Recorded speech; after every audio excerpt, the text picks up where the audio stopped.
நமச்சிவாய வாழ்க. சில வாழ்வியல் அனுபவங்களை பகிர்ந்து கொள்ளும் பொழுது இறைவன் அதை ஏனோ தடை செய்கிறார். இருந்தாலும் கூட இன்றும் இறைவன் அருள்வார் என்று வருங்கால தலைமுறைகள், இன்றைய தலைமுறைகள், நீங்கள் எவ்வாறு தொண்டு செய்தால் உழவார பணிக்கு செல்லும் பொழுது கட்டிசோறு கட்டிட்டு போக தேவையில்லை, அடுத்தவங்க கிட்ட சொல்லி சாப்பாடு ஏற்பாடு பண்ணிட்டு போக தேவையில்லை, தங்கும் இடம் இலவசம், உணவு இலவசம் எல்லாம் இல்லாமல் இறைவனை நம்பி சென்றால் இறைவன் எவ்வாறு உணவு அளிப்பார் என்பதற்கான சான்றாகவே இந்த வாழ்வியல் அனுபவத்தை பகிர்ந்து கொண்டிருக்கின்றேன். அன்னை தர்மசமூர்த்தியினுடைய சன்னிதானத்தில் அந்த அர்ச்சகர் குடிக்க தண்ணீர் தர மறுத்து விட்டார். தண்ணீர் தாகம். அப்புறம் அப்படியே மேலே இருந்து சண்டியஸ்ட உட்காந்து அரை மயக்கத்தில் அடியேனும் அந்தியூர் தனியாசலமும் அப்படியே உட்கார்ந்துருக்கோம். திடீர்னு ஒரு குரல். 2 இளம் சிறார்கள், அவர்கள் ஒரு 12-13 வயதுடைய சிறுவர்கள் இருவர். ஒரு பையன் கொஞ்சம் கரிய நிறத்தில் இருந்தான், இன்னொரு பையன் நல்ல சிவந்த திருமேனியுடையவன். எங்கள் அருகில் வந்து, ஐயா நீங்கள் சிவனடியார்களா என்றார்கள். பேச முடியல, அப்படி தலையாட்டினோம். தண்ணி வேணுமா அப்படின்னு கேட்டாங்க, தலையாட்டினோம். அவ்வளோதான். அந்த குழந்தைகள் வேகமாக போனாங்க. அந்த சிவாச்சாரியார் எந்த குடத்துல எந்த கிணத்துல தண்ணீர், அபிஷேக தண்ணீர் குடிக்க ஆகாதுன்னு சொன்னாரோ, அந்த குடத்தில், அந்த கிணத்துல அந்த குடத்தினால் தண்ணீர் மொண்டுக்கிட்டு வந்து அடியேனுக்கும் தனிகாசுக்கும் கையில் ஊற்றுறாங்க பசங்க. குடிக்கிறோம், அரை குடம் குடிச்சிட்டோன்னு நினைக்கிறேன் 2 பேரும். அப்போ தான் கொஞ்சம் தெளிஞ்சுது. ஈஸ்வரா சொக்கநாதா அப்படிங்கிறோம். அந்த பிள்ளைகள், ஐயா சாப்பிட்டீங்களா அப்படி கேட்டாங்க. நான் கொட்டிட்டுருக்கேன், எங்கே சாப்பிட்டேன்னு சொல்ல, பேப்பேனோம் அப்படின்னு தலையாட்டணும். அதில் அந்த பிள்ளைகள், ஐயா இருங்க வரணும் அப்படியே ஓடுனாங்க. தர்மசம்மத்தினுடைய கதவை திறந்து உள்ளே சென்று அந்த தாம்பாளத்தில் இருந்த தயிர் சாதம், சரியான அருமையான தயிர் சாதம், அந்த தயிர் சாதத்தை எடுத்துக்கொண்டு அந்த பிள்ளைகள் வந்தார்கள். வந்து எங்கள் அருகில் அமர்ந்து கொண்டு அந்த தட்டு, பெரிய தட்டு, நீங்கள் பார்த்துருப்பீங்க தருமபுரம்லாம் போனால் அந்த தஞ்சை மாவட்ட கோயிலில் ஒரு பெரிய தாம்பாளம் மாட்டோம், ஒரு பெரிய லோட்டா, அதுக்கு பேர் லோட்டான்னு சொல்லுவாங்க. அதில் வந்து சாப்பாடு வச்சு ஒரு பித்தளை மூடி வச்சு, இட்லி மூடியாட்டம், இட்லி பானை மூடியாட்டம், அதை வச்சு மூடி சாப்பாடு கொண்டு போய் படைப்பாங்க. அந்த தட்டை எடுத்துகிட்டு வந்தாங்க. எங்களுக்கு ஊட்டி விடுற குறைய ஊட்டுறாங்க. அப்புறம் கையில் வாங்கி சாப்பிட்றோம். அப்படியே நல்ல வயிறெல்லாம் குளுன்னு ஆயிடுச்சு. இந்த இறைவன் பொதிசோறு என்பது தயிரெண்ணத்தை குறிக்கக்கூடிய ஒரு வார்த்தை எங்கள் பகுதியில். நான் பெரிய புராண சொற்பொழிவு செய்யும் பொழுது, இந்த இறைவன் ஒரு கருணையற்ற இறைவன். நாவுக்கரசரிகள் உழவார பணி செய்து களைத்து போயிருக்கும் பொழுது நல்ல அறுசுவை உணவு கொடுத்திருக்கலாமே, ஏன் இந்த பொதிசோறு கொடுத்தார்? கஞ்சம் பிடிச்ச சாமி அப்படிலாம் சாமியை திட்டிருக்கேன். ஆனால் இறைவன் எவ்வளோ பெரிய கருணையாளன் என்பதை உணர்த்துவதற்காக எங்களுக்கு நாவுக்கரசடிகள் என்று உழவார பணி செய்து நம்முடைய குன்றக்குடி அடிகளார் பேசுவார். நாவுக்கரசடிகள் வாழ்ந்த காலத்து அவருக்கு ஒருவேளை சோறு கொடுக்க கூட வக்கற்ற செய்வர்கள்பார். இன்னைக்கு அப்படிதான் வாழுது. தருமபுரத்தில் அன்னைக்கு உழவார பணி செஞ்சப்ப ஆதீனம் பார்த்துட்டே போறாரு, மேலே பார்த்துட்டு போறாரு, சாப்பிடாருன்னு கூப்பிடல.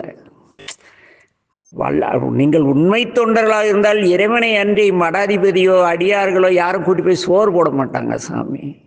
நீங்கள் போய் தனியாக போய் உழவார பணி செஞ்சு பாருங்க, நாய் கூட கண்டுக்காது, சாமி கண்டுக்குவார். அது ஒரு விஷயம். ஆக இங்கே எங்களுக்கு நடந்த நிகழ்வு.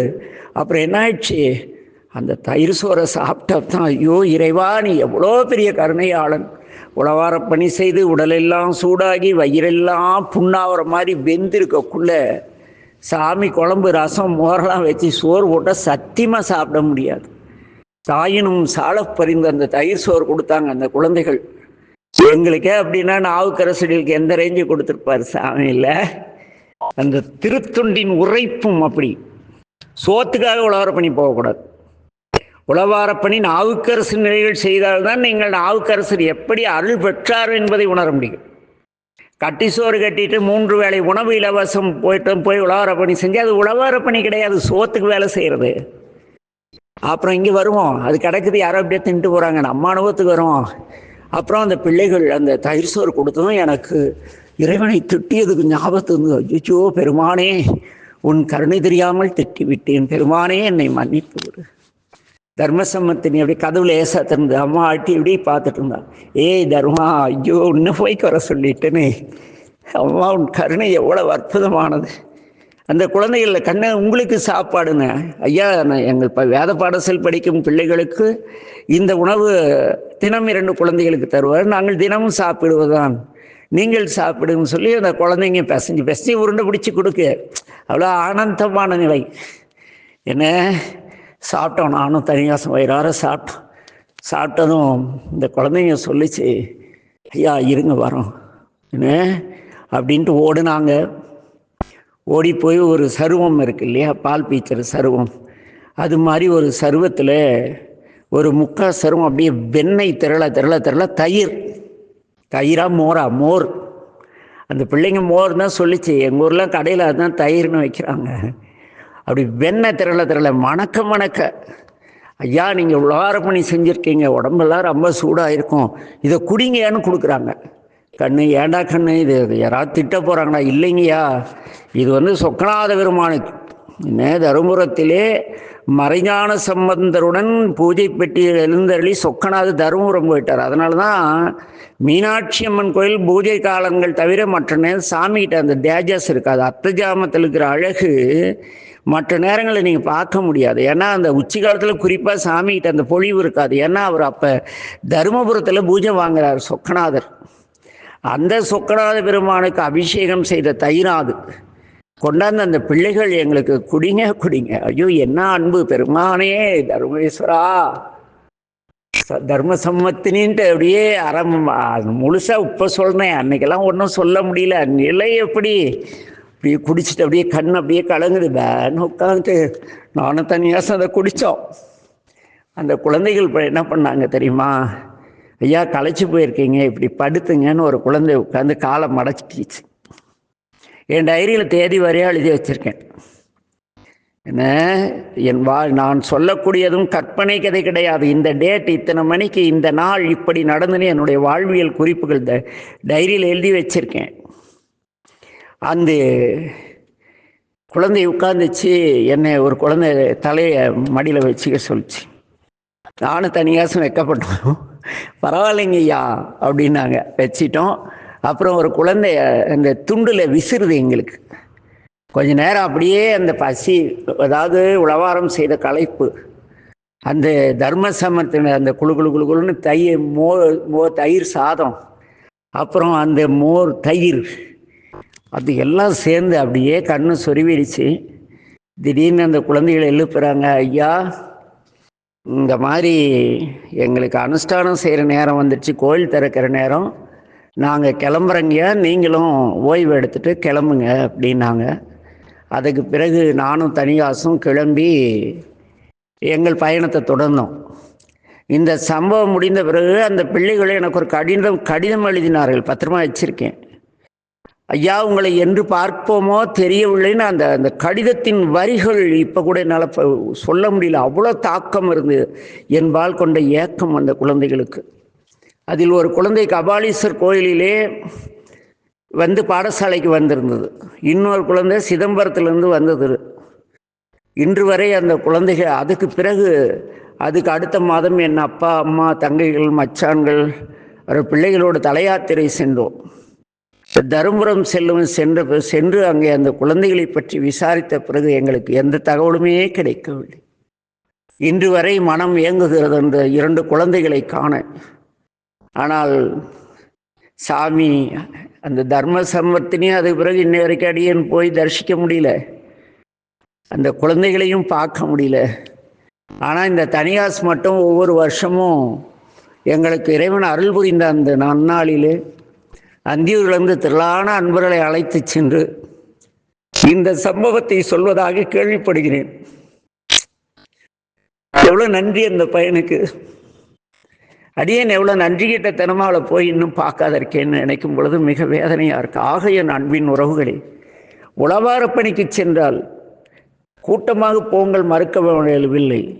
இறைவனை நம்பி சென்று உளவாரப்பணி செய்து பாருங்கள், உணர்வீர்கள் இறைவனின் அருட்கருணையை.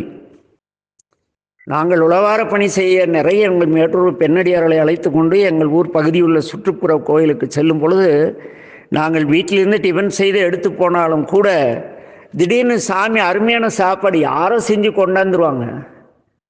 பெருமான் படியளப்பர் போய், ஐயா நாங்கள் 30 பேர் உளவார பணிக்கு வருகிறோம், சாப்பாடெல்லாம் நாங்களே ரெடி பண்ணிக்கிறோம், அல்லது நீங்கள் ரெடி பண்ணுறதுனா பண்ணிடுங்க, அப்படியெல்லாம் போட இறைவனை அனுபவிக்க முடியாது என்பதற்கு இது ஒரு வாழ்வியல் சான்று. இப்படி இது எதுக்கு வந்தது? பொதிசோருக்காக வந்தது. என்ன? இறைவன் கருணையாளன் தாயினும் சால பரிந்து. அதற்கு பிறகு என்ன நிகழ்ந்தது என்றால், எங்கள் வாழ்க்கையில் அல்ல, அது நிறைய சம்பவங்கள் இருக்கிறது. அதாவது திருவாசகத்தில் ஒரு வரி வரும், என்ன? திணைத்துணை உள்ளதோர் பூவினில் தேன் உண்ணாதே அப்படிங்கிறார். ஒரு வண்டு ஒன்று பூக்கிட்ட அப்படியே ரவுண்ட் அடிச்சுட்டு அப்படியே இருந்ததா, நம்ம மணிவாசகர் பார்த்துட்டு, ஏய் அரச வண்டே வாயுங்க அப்படின்னா அந்த வண்டு வந்தது.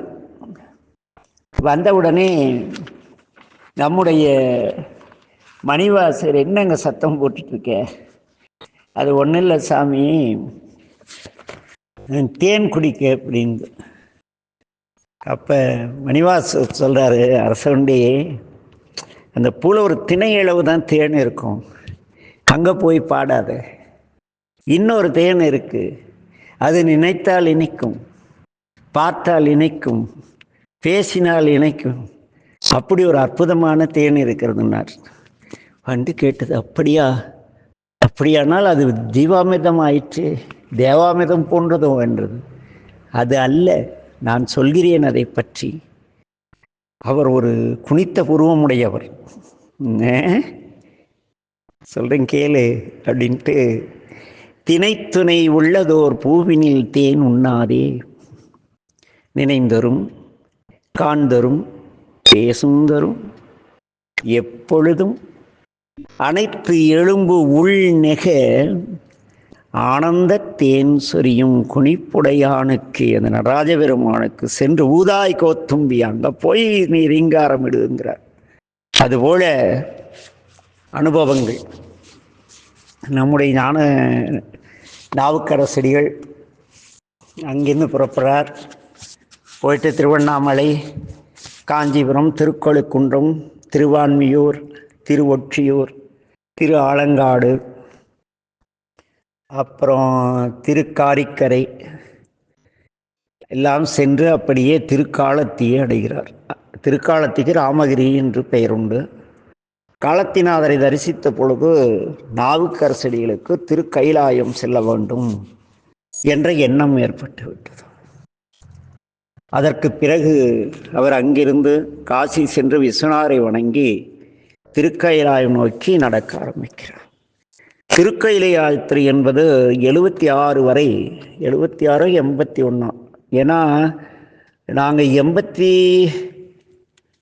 80ஆம் ஆண்டு திருக்கைலாயம் சென்ற பொழுது கிட்டத்தட்ட 11,800 அடி மலைப்பாதையில் நடந்து 15 நாட்கள் மலைப்பாதையில் நடக்க வேண்டும். கடினமான யாத்திரை. நம்மிடம் மரணசாசனம், நாங்கள் செல்லும் இந்த கைலை யாத்திரையில் எங்கள் உடலுக்கோ உயிருக்கோ எந்த இடையூறு ஏற்பட்டாலும் இந்திய அரசாங்கமோ சீன அரசாங்கமோ பொறுப்பேற்க தேவையில்லைன்னு அப்படி ஒரு கடிதம் எல்லாம் வாங்குவாங்க. அவ்வளோ கடின யாத்திரை. நாங்கள் சென்ற காலத்து 11,000 அடி அப்படியே போய் ஒரு குறிப்பிட்ட இடத்துக்கு ஒரு 10,000 அடி மேலே போனால் அங்கேருந்து ஓன்னு இறைச்சல் கேட்கும். பெருமானுடைய ஜடாமுடியிலேருந்து ஓம்காளி அந்த காளி, மகா காளி நதி இறங்கும். நம்ம கங்கைங்கிறோம் இல்லையா, ஓன்னு இறைச்சலோடு இறங்குவா, அனந்தமாக பூமிக்கு வருவா. அதெல்லாம் பெரிய தவம். இப்போதெல்லாம் நீங்கள் டூர் தானே போகிறோம், கைலை யாத்திரை. கைலைநாதரை தரிசிக்கிறது போகிறத விட போயிட்டு வந்து கதடிக்கிறது தான் பெருசாக இருக்குது. ஒரு தடவை போயிட்டு வந்தால் கைலைமணி, 2வது தடவை போயிட்டு வந்தால் கைலை மாமணி, 3வது தடவை போயிட்டு வந்தால் கைலை புனிதர், 4வது போனால் கைலை மணி, 5வது போனால் கைலை சிதறி. என்னடா பைத்தியகார்த்தனமாக பட்டம் வச்சுக்கிறீங்க அப்படின்னு கேட்குற அளவுக்கு பட்டம் வச்சு அவனே வச்சுக்க வேண்டியதானே, இல்லைன்னா கூட்டி போகிறவன் டைட்டில் கொடுத்துருவான். கைலாசத்தை பார்க்காத ஒருத்தன் கைலாசத்தை ரொம்ப தெரிஞ்ச மாதிரி ஐயா கைலாசமே போயிட்டு வந்துட்டார் அப்படி ஒரு இவர் அப்படியே நிமித்திட்டு போவார். கைலாஸ் போயிட்டு வந்தார்ல, என்ன அது இருக்கட்டும். இங்கே என்ன நடந்து பார்ப்போம். ஏன் இந்த வார்த்தை சொல்கிறேன், விளக்கம் சொல்கிறேன். அப்புறம் அங்கேருந்து திருக்கையிலை போகிறார். கடினமான யாத்திரை, இப்படி முட்டி பேந்து விடும். அந்த மகாகாளி நதி இறங்குற இடத்துல ஒரு அடி 1.5 அடி பாறையில் தான் நடந்து போகணும். கோவேறு கழுதைகள் இருக்கும், இந்த மட்டக்குதிரைகள் இருக்கும், அது மேலே ஏறி கட்டணம் கொடுத்து போகலாம். பிறகு ஜீவனை இம்சை செய்து கையிலை போக வேண்டுமா அப்படிங்கிறது ஒரு கேள்வி இருக்குல்ல. அதனால் அப்படியே அன்னைக்கு இருந்த வயதில் கிளம்பிட்டோம், அப்படியே போகிறோம். அப்போவே முட்டி தேஞ்சு போச்சு, அவ்வளோ உடல்நலம் பாதிக்கப்பட்டது. அதுவும் கைலாயத்தில் ஒரு இடத்துல போய் நிற்கக்குள்ளே சுத்தமான 100% பியூர் ஆக்சிஜன். அப்படியே ஒரு கணம் மூச்சு திணறி மூச்சு நின்று புது மூச்சு வரும். உள்ளாவி வாங்கி ஒளித்தாய் போற்றிம்பார் வேற்றாகி விண்ணாகில. உள்ள ஆவி வாங்கி ஒளித்தாய் போற்றி. அந்த இடத்துல நமக்குள்ளே இருக்கிற அழுக்கு காற்று முழுக்க போய் புது காற்று உள்ளே வரக்குள்ள ஒரு அனுபவம், அப்படி ஒரு மரணம், 2வது மரணம், அதாவது 2வது பிறவி. அதெல்லாம் படிக்கும் பொழுது உண்மையாகவே அவ்வளோ தூரம் போயிருக்கார் நாவுக்கரசடிகள். அங்கே போகிறதுக்குள்ளே அவர் கை கால்லாம் நாங்கள் ஹண்டர் ஷூ அதுன்னு ஊர்பட்ட எக்ஸ்ட்ரா ஃபிட்டிங்கு, பக்கத்தில் டாக்டரு, இத்தனை பேர் எங்கள் கூட வந்தாங்க. அது இல்லாத அந்த தண்ணியில் ரத்தம் குடிக்கிற அட்டைகள் இருக்கும். நாவுக்கரசடிகள் எவ்வளோ ஐயோ நினைக்க. நீங்கள் அந்த நாங்கள் சென்ற கைலை யாத்திரை, அந்த எங்கள் பேட்ச், அந்த 79லேருந்து 86ன்னு நினைக்கிறேன். அதுக்கு பிறகு இந்த சீனா வரைக்கும் ட்ரக்கில் போய் இந்த நேபாள் வழியாக போகிறதெல்லாம் வந்துருச்சு. அந்த மண் சிதைவு ஏற்பட்டது இல்லையா, குடும்ப நாளிலேயே எங்கேயோ ஒரு மலைச்சரிவு ஏற்பட்ட பிறகு பாதை மாறிட்டாங்க. நாங்கள் சென்றதெல்லாம் கடுமையான யாத்திரை. அதெல்லாம் வீடியோ எடுத்து நாங்கள் சென்று வந்த பிறகு பவானியில் எங்கள் பசங்களுக்கெல்லாம் போட்டு காட்டினோம். பவானியில் இது கைலை அடியேன் கைலை சென்று வந்த வீடியோ கேசட் போட்டு காட்டணும். அதெல்லாம் அதெல்லாம் வேறு அனுபவம். அது யாத்திரையே கொஞ்சம் வித்தியாசமாக இருக்கும். நாங்கள் இந்த நவீன காலத்தில் டாக்டரெல்லாம் வச்சுட்டு போவே கைலாஸ் அப்படின்னா, நாவுக்கரசர் அரையாடையும் மேலே துண்டையும் போத்துட்டு போனால் அங்கே உள்ள காட்டன் சட்டு, அதுக்கு மேலே ஒரு கோட்டு, அதுக்கு மேலே ஒரு ரெயின் கோட்டு, அதுக்கு மேலே கம்பளி அல்லது கம்பளி, அதுக்கு மேலே ரெயின் கோட்டு, இத்தனை எக்ஸ்ட்ரா ஃபிட்டிங்கோட போயே தாங்க முடியல. நாவுக்கரசு பெருமான் எவ்வளோ கஷ்டப்பட்டு போயிருப்பார். ஐயோ பெருமானே அவ்வளோ கஷ்டப்பட்டு போகிறாரு. சில இடங்களில் விழுந்து கை மணிக்கட்டெல்லாம் அடிபட்டுருச்சு, கால்கள்லாம் நடந்து நடந்து களைச்சி போயிடுச்சு. மார்பு கீழே விழுந்ததில் மார்பெல்லாம் அடிபட்டு தசையெல்லாம் நைஞ்சு போச்சு, எலும்புகளில் முறிவு ஏற்பட்டுருச்சு. அதுக்கு மேலே அவரால் நடக்க முடியலை, தடுமாறுகிறார். கொஞ்சம் தூரம் அப்படியே உருண்டுக்கிட்டு போகிறார். அப்போவும் மனதில் கைலைநாதனை காணாமல் திரும்பக்கூடாது என்ற வைராக்கியம் இருந்தது. இதையெல்லாம் பார்த்து அன்படிவான சிவம் சும்மா இருக்குமா? ஒரு ஞான முனிவராக நம்முடைய நாவுக்கரசர்கள் இருக்கும் இடத்திற்கு வருகிறார். அன்பனே, என்ன இதெல்லாம் தேவையா உனக்கு? ஏன் இவ்வாறு செய்கிறாய்? நீ ஒரு உடல் வருத்தி வந்தால் கைலைநாதருக்கு பிடிக்குமா? என்ன ஏன் இப்படி செய்கிறாய் என்று கேட்கிறார். அப்பொழுது அந்த ஞானமுனிவர், இந்த திருக்கைலை யாத்திரையானது தேவர்களுக்கும் அரிதானது, அதைவிட அரிதானது கைலையின் காட்சி. நான் போய் இங்கேருந்து இறங்கி நாங்கள் கஷ்டப்பட்டு நடந்து போகிறோம். முதல் 3 நாள் நாங்கள் போகிறப்ப தூரத்துலேருந்து கைலை மலை தெரிஞ்சுது. போய் 3 நாள் மலையை காணோம், பனித்திரை போட்டு மறைச்சிட்டார் சாமி. அப்போவே அப்படின்னா அந்த காலத்தில் எப்படி இருக்கோங்க? அந்த முனிவர் சொல்கிறாரு, மானுடர்கள் செல்வது அரிது, நீ திரும்பி செல்க என்று சொல்கிறார். அதை கேட்ட அப்பர், திருக்கொலை கையிலில் உள்ள இறைவனுடைய காட்சியை காணாது நான் செல்ல மாட்டேன், என்றிருந்தாலும் செத்து போகப் போகிறேன், இந்த உடல் மாளப் போகிறது, இந்த உடலோடு நான் கண்டிப்பாக திரும்பி செல்ல மாட்டேன் என்று கூறுகிறார். அவருடைய மன உறுதியை உணர்ந்த ஞானமுனிவர் திடீரென்று மறைந்து போகிறார். விண்ணிடை ஒரு தெய்வீகமாக நம் பெருமான் நாவுக்கரசனே எழுந்திரு என்று குரல் கேட்கிறது. எழுந்திருக்கிறார். திருநாவுக்கரசன் உடலுள்ள தீங்குகள் அனைத்தும் நீங்கி புது திருமேனியோடு எழுந்திருக்கிறார். பெருமான் திருநாவுக்கரசரை நோக்கி, அன்பனே, உன்னை போன்ற தொண்டர்கள் இருக்கும் இடத்திலே நான் என்றும் இருப்பேன். நீ செய்ய வேண்டிய பணிகள் இன்னும் நிறைய இருக்கின்றன.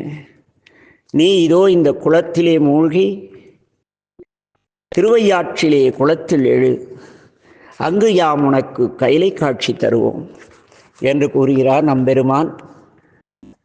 இறைவனுடைய அருட்குரல் கேட்டு நம்முடைய நாவுக்கரசடிகள், ஐயனே, திருக்கையில் இருக்கும் இந்த திருக்கோல காட்சியை காணாமல் அப்படின்னு நம்மால் தயங்குறார். இருந்தாலும் சிவபெருமான், அன்பனே, உமக்காக நாம் திருவையாறு வருவோம், செல், குளத்தில் மூழ்கி அங்கே எழுந்து கொள்கிறார். நம்முடைய நாவுக்கரசடிகள் அங்கே நின்று பெருமானை நோக்கி, வேற்றாகி விண்ணாகி நின்றாய் போற்றி, மீளாமே ஆள் என்னை கொண்டாய் போற்றி, ஊற்றாகி உள்ளே ஒளித்தாய் போற்றி, ஓவாத சத்தத்து ஒளியே போற்றி, ஆற்றாகி அங்கே அமர்ந்தாய் போற்றி, ஆரங்கம் நாள்வேதம் ஆனாய் போற்றி, காற்றாகி எங்கும் கலந்தாய் போற்றி, கைலை மலையானே போற்றி போற்றி. அப்படியே பாடிக்கொண்டு அந்த குளத்தை வலம் வந்து அமைதியாக நமச்சிவாய என்ற திருஐந்தெழுத்தை ஓதி அக்குளத்தில் மூழ்கினார். பிறகு காத்திருப்போம், திருக்கையிலிருந்து திரு ஐயாறு வர வேண்டும் அல்லவா, பெருமான அருட்கருணை கிடைக்கும். நாவுக்கரசடிகள் வரலாறு, ஒரு மெய்த்தொண்டன் எவ்வாறு வாழ வேண்டும், ஒரு மெய்யன்பன் எவ்வாறு இருக்க வேண்டும், இறைவனிடத்து நம் கொள்கை எவ்வளவு சிறப்புடையதாக இருக்க வேண்டும், இத்தனையும் கற்றுத்தருவது நாவுக்கரசடிகளுடைய வரலாறு. என்ன, நாங்கள் கைலை யாத்திரை சென்ற பொழுது நாங்கள் கடைசி பேட்சில் போனோம். குளிர்காலம் தொடங்கிடுச்சு. ஓரளவு மிக சிரமம். இவ்வளோ அப்படியே சாமி, இன்னைக்கெல்லாம் அப்படியே போய் ட்ரக்கில் தூக்கி போட்டு ஏதோ,